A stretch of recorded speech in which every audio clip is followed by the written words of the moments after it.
Paul, and the wind sweeping in across the Adelaide Hills today.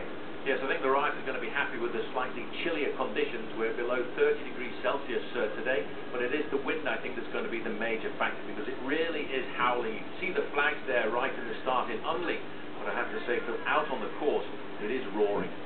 12 kilometres of neutralised riding to clear the city streets before we start the race today.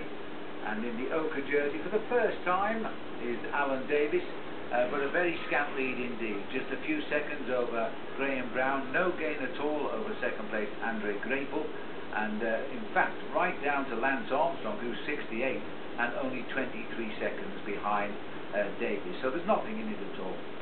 10 or 11 kilometres of neutral to get the riders safely out of town, and there's the race start proper. The red flag has been pulled in, and the difficult start today as well, fellas. This race goes almost immediately uphill. It does indeed. In fact, for those of you who know the streets around Adelaide, the Southern Expressway here works in both directions during any normal day. Today the rider will skirt that and make a rather hilly exit from the city of Adelaide, and that's where they are now.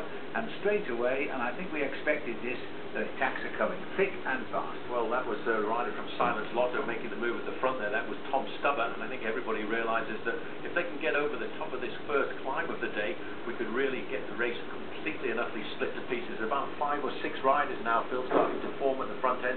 You can see the wind is coming from the right-hand side of the riders, and that echelon, that diagonal line at the front, is an indication we're in for a hard ride. The strong men are at the front, the rest are simply grovelling in the left-hand side of the gutter there. It is a very, very difficult way to race, and it is what the riders fear most if they're not feeling good. Riders pushing on here as best as they can to break away. Well, I'll tell you one thing, the team Euskatel-Euskadi in the orange jerseys there, the rider in 4th position, they have been omnipresent since the start of the Tour Down Under in the breakaways, as if they're waiting for one of these breakaways to succeed.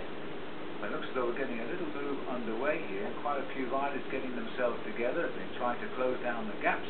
Well, I noticed Wellesley Salzberger was in that move there, Phil. He was comfortably ensconced in the leading group of riders and trying to get across there. I just noticed, I think that was Christian Knies, the rider from Milram. He's at around about 50 metres. Yes, it was indeed. And now Kees de Vaan trying also to move into